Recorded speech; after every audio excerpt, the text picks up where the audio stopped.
अस्सलाम वालेकुम दोस्तों, क्या हाल है। उम्मीद है सारे ठीक ठाक हो। सुबह सने खेडने उस अपनी जिंदगी ने खूबसूरत जे वक्त ही सने खेडने गुजारने उस। मेरा नाम है दोस्तों मोहम्मद सकलैन। तुम तक लगे हो सकलैन ट्रैक्टर है जे यूट्यूब चैनल।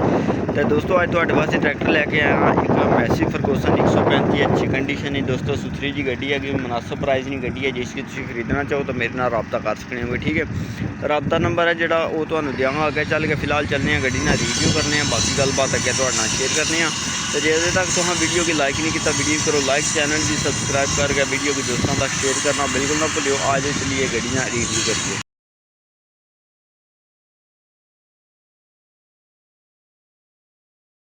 ताकि ये दोस्तों कैसी लगी है गड्डी, यकीन जानो सोनी सुथरी साफ जी मुनासिब प्राइस की गड्डी है। जिसकी तुम खरीदना चाहो तो मेरे नाल रब्ता कर सकोगे, ठीक है। वीडियो अच्छी लगी करियो लाइक, चैनल की सबसक्राइब कर वीडियो की शेयर जरूर करियो। नंबर लिख लो 0349 88 81 116। कोई दलाली शलाली नहीं, बिल्कुल फ्री सर्विस वास्ते अवेलेबल है। याद रखियो अपना, मिलने हैं नेक्स्ट वीडियो। अल्लाह सुनने के बाद।